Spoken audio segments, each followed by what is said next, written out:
പാലക്കാട് ചെറിയ തോതിലെങ്കിലും നാശനഷ്ടങ്ങൾ റിപ്പോർട്ട് ചെയ്തിട്ടുണ്ട്. ഇക്ബാൽ അറക്കൽ ചേരുന്നുണ്ട്. ഇക്ബാൽ, ഭാരതപ്പുഴയിൽ ജലനിരപ്പ് ഉയരുന്നുണ്ട്. ഒപ്പം വെള്ളിയാങ്കല്ല് റെഗുലേറ്ററിലെ ഷട്ടറുകൾ ഉയർത്തിയെന്നാണ് മനസ്സിലാക്കാൻ കഴിയുന്നത്. വീട് തകർന്ന വിവരം അവിടെ നിന്നും വരുന്നുണ്ടായിരുന്നു. എന്താണ് നിലവിലെ ഒരു മഴക്കെടുതി? അവിടെ രൂക്ഷമാണോ പാലക്കാട്?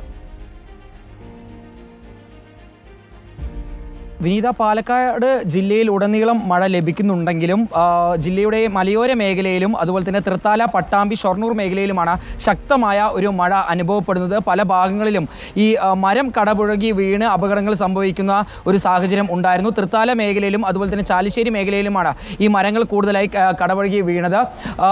പടിഞ്ഞാറങ്ങാടി കല്ലടത്തൂർ റോഡിലേക്ക് രാവിലെ 11 മണിയോടുകൂടി മരം വീഴുകയായിരുന്നു. അതിനൊപ്പം തന്നെ ചാലിശ്ശേരിയിൽ ഒരു സ്കൂളിൻ്റെ മുകളിലേക്കും മരം വീണ് അപകടം സംഭവിച്ചിരുന്നു. ആ സ്കൂളിൽ നിന്ന് അധികൃതർ അവധി കൊടുക്കുന്ന ഒരു സാഹചര്യം ഉണ്ടായിരുന്നു. ഞാനിപ്പോൾ ഉള്ളത് പാലക്കാട് നഗരത്തിന് സമീപമുള്ള കൊടുമ്പിലാണ്. ഈ കൊടുമ്പിൽ ഇവിടെ കാക്കത്തറ എന്ന് പറയുന്ന ഭാഗത്ത് കാക്കത്തറ സ്വദേശിനിയായിട്ടുള്ള സരോജിനിയുടെ വീടാണ് ഇന്ന് രാവിലെ 11 മണിയോടുകൂടി ഈ മഴയിൽ പൂർണ്ണമായും തകർന്ന് വീഴുന്ന ഒരു സാഹചര്യം ഉണ്ടായത്. ഇന്ന് പുലർച്ചെ 3 മണിക്ക് ഈ വീടിൻ്റെ ഒരു വശം തകർന്ന് വീണിരുന്നു. പിന്നീട് 11 മണിയാകുമ്പോഴേക്കും വീട് പൂർണ്ണമായും തകർന്ന് വീഴുന്ന സാഹചര്യത്തിലേക്കാണ് എത്തിയിട്ടുള്ളത്. വീടിൻ്റെ മുൻവശം മാത്രമാണ് ഇപ്പോൾ ഉള്ളത്. ബാക്കിയുള്ള പിൻവശവും ബാക്കിയുള്ള ഭാഗങ്ങളെല്ലാം തകർന്ന് വീണിട്ടുണ്ട്. ഇവിടെ ഈ സരോജിനി നമ്മളോടൊപ്പം ചേരുന്നുണ്ട്. അമ്മ, എന്താ ശരിക്കും സംഭവിച്ചത്? എന്നാലും ഞങ്ങൾ ചോറിന് കിടന്നു കുറേ നേരം ആവണു.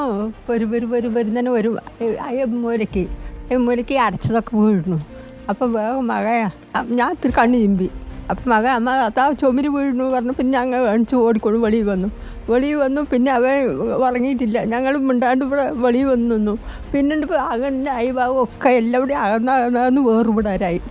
അപ്പോൾ എന്താ ചെയ്യുന്നു? ഒരു പിടിയും കിട്ടണില്ല. താങ്ങാനും പറ്റില്ല, ഇറക്കാനും പറ്റില്ല. അപ്പോൾ എന്താ ചെയ്യുന്നത് പറഞ്ഞ് ഈ ഇരുമ്പിനെ കൊണ്ടുവന്ന് ഊട് കൊടുത്തു. എന്നിട്ടൊന്നും നിൽക്കാൻ വഴിയില്ല. പിന്നെ ഞങ്ങൾ എന്ത് ചെയ്യും? 11 മണിയാകുമ്പോഴും പൂർണ്ണമായി വീണു.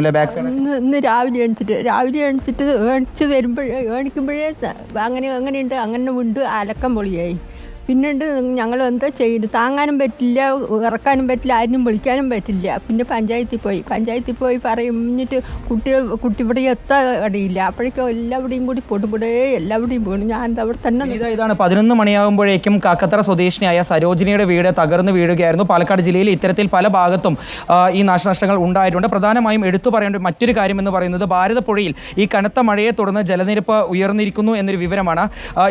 ഇതിനെ തുടർന്ന് തന്നെ ഇപ്പോൾ തൃത്താലയിലുള്ള വെള്ളിയാങ്കല്ലിലെ റെഗുലേറ്ററുകൾ 21 എണ്ണം ഉയർത്തിയിരിക്കുകയാണ്. 2 സെന്റിമീറ്റർ വീതമാണ് തൃത്താല വെള്ളിയാങ്കല്ല് റെഗുലേറ്റർ ഷട്ടറുകൾ ഉയർത്തിയിരിക്കുന്നത്. ജില്ലയുടെ മറ്റു ഭാഗങ്ങളിലും ചെറിയ രീതിയിലുള്ള നാശനഷ്ടങ്ങൾ റിപ്പോർട്ട് ചെയ്തിട്ടുണ്ട്. ആലത്തൂരിൽ ഒരിടത്ത് ഈ മരം ഓടിക്കൊണ്ടിരുന്ന കാറിനും അതുപോലെ തന്നെ ഒരു സ്കൂട്ടറിന് മുകളിലേക്ക് വീണ അപകടം സംഭവിച്ചെങ്കിലും അതിലുണ്ടായിരുന്ന യാത്രക്കാരെല്ലാം അത്ഭുതകരമായി രക്ഷപ്പെടുകയായിരുന്നു. മഴ കാര്യമായി ജില്ലയിൽ പല ഭാഗങ്ങളിലും ഇല്ല. പക്ഷേ എങ്കിൽ പോലും ഈ അപകടങ്ങൾ വർദ്ധിക്കുന്നൊരു സാഹചര്യമുണ്ട്. ഇപ്പോഴും ജില്ലയുടെ മലയോര മേഖലയിലും അതുപോലെ തന്നെ ഷൊർണൂർ, തൃത്താല,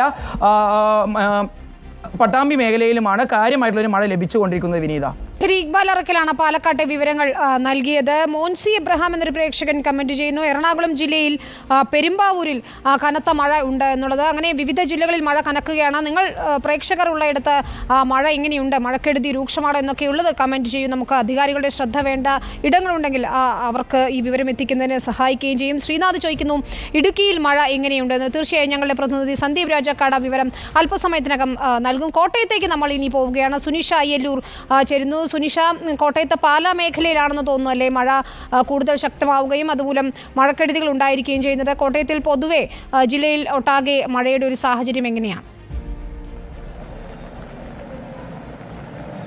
വിനിത, കോട്ടയത്തും ഈ പറഞ്ഞതുപോലെ ഇടവിട്ടുള്ള ശക്തമായ മഴയാണ് ലഭിച്ചുകൊണ്ടിരിക്കുന്നത്. കഴിഞ്ഞ ദിവസം നല്ല മഴയുണ്ടായിരുന്നു. രാവിലെയൊക്കെ തന്നെയും തെളിഞ്ഞ കാലാവസ്ഥയാണെങ്കിലും ഉച്ചയ്ക്ക് ശേഷം ഇപ്പോൾ അതിശക്തമായ മഴ ഇടവിട്ട് പെയ്യുന്ന രീതിയിലേക്ക് മാറിയിട്ടുണ്ട് എന്നതാണ്. നിലവിൽ ഏതായാലും ജില്ലയിൽ യെല്ലോ അലേർട്ടാണ് നൽകിയിരിക്കുന്നത്. പക്ഷേ 50 കിലോമീറ്ററിലധികം വേഗതയിൽ വീശടിച്ചേക്കാവുന്ന കാറ്റിനുള്ള സാധ്യത അത് കാലാവസ്ഥാ കേന്ദ്രം മുന്നറിയിപ്പായി നൽകിയിരുന്നു. ഏറ്റവും കൂടുതൽ ഒരുപക്ഷെ കോട്ടയം ജില്ലയെ സംബന്ധിച്ചിടത്തോളം മഴക്കെടുതിയേക്കാൾ ശക്തമായ കാറ്റാണ് നാശം വിധിക്കുന്നത് എന്ന് വേണമെങ്കിൽ പറയാം. പ്രധാനമായും പാലാ ഭാഗങ്ങളിൽ തന്നെയാണ് ശക്തമായ കാറ്റ് വലിയ രീതിയിലുള്ള നാശനഷ്ടങ്ങൾ ഉണ്ടാക്കിയിരിക്കുന്നത്. പ്രവിത്താനം ഭാഗത്ത് ഇന്ന് പലയിടത്തും ഈ മരം കടപുഴകി വീഴുന്ന ഒരു സ്ഥിതി ഉണ്ടായിരുന്നു. അതിനിടയിൽ ഗതാഗതം തടസ്സപ്പെടുന്നു. ഒപ്പം തന്നെ ഈ വൈദ്യുതി കമ്പികളിലേക്ക് മരം വീണ വൈദ്യുതി ലൈൻ പൊട്ടുന്നൊരു സ്ഥിതി ഉണ്ടാകുന്നു. വൈദ്യുതി പോസ്റ്റുകൾ ഇടിഞ്ഞു വീഴുന്നൊരു സ്ഥിതി ഉണ്ടാകുന്നു. അത്തരത്തിലുള്ള കാര്യങ്ങളായിരുന്നു പ്രവിത്താനം ഭാഗത്ത് നമ്മൾ ഇന്ന് കണ്ടത്. പിന്നാലെ തന്നെ ചില വാഹനങ്ങൾക്ക് നിർത്തിയിട്ടിരുന്ന ഈ പ്രവിത്താനം ടൗൺ ഏരിയയിൽ നിർത്തിയിട്ടിരുന്ന വാഹനങ്ങൾക്ക് മുകളിൽ മരം വീണ ചില നാശനഷ്ടങ്ങൾ ഉണ്ടായിട്ടുണ്ട്. പക്ഷേ നിലവിൽ ആളപായമില്ല എന്നതാണ് ആശ്വാസകരമാകുന്നത്. ഒപ്പം തന്നെ കോട്ടയത്തെ ഇല്ലിക്കൽ ഭാഗത്തും ഇതേ രീതിയിൽ മരം കടപുഴകി വീണ ചില ഈ വൈദ്യുതി കമ്പികൾ അടക്കം പൊട്ടിയൊരു സ്ഥിതിയും ഉണ്ടായിരുന്നു. പാലാ ഭാഗത്ത് തന്നെ ഐക്കൊമ്പ് ഭാഗങ്ങളിലടക്കം ഇതേ രീതിയിലുള്ള ശക്തമായ കാറ്റ് അത് വലിയ രീതിയിലുള്ള നാശനഷ്ടം ഉണ്ടാക്കിയിട്ടുണ്ട് എന്നതാണ് പ്രധാനപ്പെട്ട കാര്യം. കഴിഞ്ഞ ദിവസവും ഇതേ രീതിയിൽ തന്നെ പാലാ ഭാഗത്ത് രാമപുരം ഭാഗങ്ങളിലൊക്കെ തന്നെയും ഈ വാഹനത്തിന് മുകളിലടക്കം മരം കടപുഴകി വീണുള്ള നാശനഷ്ടങ്ങൾ ഉണ്ടായിരുന്നു. ഏതായാലും കോട്ടയത്തെ സംബന്ധിച്ചിടത്തോളം മഴ ഇടവിട്ട് പെയ്യുന്നുണ്ട്. ഒപ്പം തന്നെ വരുന്ന ദിവസങ്ങളിൽ മഴയ്ക്കുള്ള സാധ്യത, ശക്തമായ മഴയ്ക്കുള്ള സാധ്യത കൂടി പ്രവചിക്കപ്പെടുന്നുമുണ്ട്. ഏതായാലും ജില്ലാ ഭരണകൂടം കൃത്യമായ ജാഗ്രതാ മുന്നറിയിപ്പുകൾ നൽകിയിട്ടുണ്ട്. പ്രധാനമായും മലയോര മേഖലകളിലടക്കം ശക്തമായ ജാഗ്രതാ നിർദ്ദേശം നൽകിയിട്ടുണ്ട്. വിനീത, ശരി, ഇരാറ്റുപേട്ടയിലും നല്ല മഴയാണെന്ന് നെയ്ഷൻ അനസീർ നമുക്ക് കമൻറ്റ് ചെയ്ത് പറയുന്നു. ഒപ്പം ആദിൽ അഹമ്മദ് മലപ്പുറത്ത് നല്ല സീനാണ്, നല്ല മഴയാണെന്ന് പറയുന്നത്. മലപ്പുറത്ത് ഇന്ന് റെഡ് അലേർട്ടാണ്. ഏതായാലും ജാഗ്രത പാലിക്കണമെന്ന നിർദ്ദേശമാണ് നൽകിയിരിക്കുന്നത്. ഇടുക്കിയിൽ എങ്ങനെയാണ് മഴയുടെ സാഹചര്യം എന്ന് പ്രേക്ഷകർ ചോദിക്കുന്നുണ്ട്. സന്ദീപ് രാജാക്കാട് ചേരുന്നു. സന്ദീപ്, മലയോര മേഖലയിൽ എങ്ങനെയാണ് മഴ ഇപ്പോൾ അനുഭവപ്പെടുന്നത്? സാധാരണയായി മണ്ണിടിച്ചിലൊക്കെ ഉണ്ടാകുന്ന ആശങ്കപ്പെടുത്തുന്ന ഒരു സാഹചര്യം ഉണ്ടാകാറുണ്ട്. ന്യൂനമർദ്ദം കൂടുന്നതോടെ മഴയുടെ ശക്തിയും കൂടുമെന്നാണ് അറിയാൻ കഴിയുന്നത്. ഇടുക്കിയിലെ നിലവിലത്തെ ഒരു അവസ്ഥ എന്താണ്? വിനിത, ഇടുക്കിയിലും സമാനമായ രീതിയിൽ ശക്തമായ മഴയാണ് ഇടവിട്ട് രേഖപ്പെടുത്തുന്നത്. മലയോരത്ത് മാത്രമല്ല, ലോറഞ്ചിലടക്കം ശക്തമായ മഴ പെയ്യുന്ന ഒരു സാഹചര്യമാണ് ഉണ്ടായിരുന്നത്. ഇന്നലെ രാത്രി മുതൽ അതിശക്തമായ മഴ വിവിധ മേഖലകളിൽ രേഖപ്പെടുത്തിയിട്ടുണ്ട് എന്നുള്ളതും ഏറ്റവും പ്രധാനപ്പെട്ട കാര്യമാണ്. വിവിധയിടങ്ങളിൽ മരങ്ങൾ കടപുഴകി വീണതും ചെറിയ രീതിയിലുള്ള മണ്ണിടിച്ചിലുകളും ഒക്കെ രേഖപ്പെടുത്തിയിട്ടുണ്ട്. അടിമാലി കുമളി സംസ്ഥാന പാതയിൽ മരം വീണ് ഭാഗികമായി ഗതാഗതം തടസ്സപ്പെടുന്ന ഒരു സാഹചര്യം ഉണ്ടായിരുന്നു. ഒപ്പം തന്നെ മയിലാടുംപാറ രാജാക്കാട് റൂട്ടിൽ തിങ്കൾക്കാട് കോളനിക്ക് സമീപം മരം ഒടിഞ്ഞു വീണ് ഗതാഗതം തടസ്സപ്പെട്ടിരുന്നു. നാട്ടുകാർ തന്നെ അത് വെട്ടിമാറ്റി ഗതാഗതം പുനഃസ്ഥാപിക്കുന്ന ഒരു സ്ഥിതിയുണ്ട്.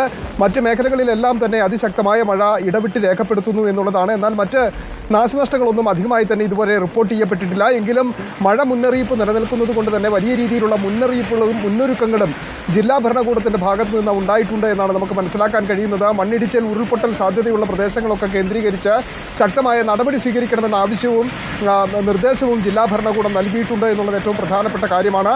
നമുക്കറിയാം, മഴ കനക്കുന്ന കാലഘട്ടങ്ങളിലൊക്കെ തന്നെ ഏറ്റവും കൂടുതൽ പ്രതിസന്ധി നേരിടുന്നത് മലയോര മേഖലയിൽ ഉരുൾപൊട്ടൽ, മണ്ണിടിച്ചിൽ ഉണ്ടാകുന്നതാണ്. അത്തരം അപകടങ്ങൾക്ക് സാധ്യതയുള്ള മേഖലകളിൽ മുൻകരുതലുകൾ സ്വീകരിക്കുവാൻ വേണ്ടിയിട്ടുള്ള നടപടിയും ജില്ലാ ഭരണകൂടം നിർദ്ദേശം നൽകിയതിന്റെ അടിസ്ഥാനത്തിൽ നടത്തിയിട്ടുണ്ട് എന്നാണ് നമുക്ക് മനസ്സിലാക്കാൻ കഴിയുന്നത്. പുഴകളിലൊക്കെ വളരെ വേഗത്തിൽ നീരൊഴുക്ക് ശക്തമാകാനുള്ള സാധ്യതയുള്ളതുകൊണ്ട് അത്തരം ജാഗ്രത പാലിക്കണം, തീരദേശങ്ങളിൽ ജാഗ്രത പാലിക്കണമെന്ന നിർദ്ദേശം ജില്ലാ ഭരണകൂടം നൽകിയിട്ടുണ്ട്. എന്നാൽ അണക്കെട്ടുകളുമായി ബന്ധപ്പെട്ട് നമ്മൾ നോക്കുമ്പോൾ അണക്കെട്ടുകളിൽ ഇപ്പോൾ വലിയ ആശങ്ക ഉണ്ടാകേണ്ട സാഹചര്യം നിലനിൽക്കുന്നില്ല. ഇടുക്കി അണക്കെട്ടിൽ ആകെയുള്ളത് 39% ജലമാണ്. അതുകൊണ്ട് തന്നെ മറ്റ് മേഖലകളിൽ, ചെറുകിട അണക്കെട്ടുകളിൽ ജലനിരപ്പ് ഉയരുന്നതൊഴിച്ചാൽ മറ്റ് മേഖലകളിൽ അണക്കെട്ടുമായി ബന്ധപ്പെട്ട ആശങ്കയില്ല. പക്ഷേ അതിശക്തമായ മഴ ഇടവിട്ട് പെയ്തിറങ്ങുന്നത് മലയോരത്തെ സംബന്ധിച്ചിടത്തോളം ആശങ്ക വർദ്ധിപ്പിക്കുന്ന ഒന്നാണ്. ശരി സന്ദീപ്, അതാണ് ഇടുക്കിയിലെ സാഹചര്യം. ഏതായാലും അടുത്ത 5 ദിവസം ശക്തമായ മഴ ഉണ്ടാകുമെന്ന് തന്നെയാണ് മുന്നറിയിപ്പ് കാലാവസ്ഥാ നിരീക്ഷണ കേന്ദ്രം നൽകുന്നത്.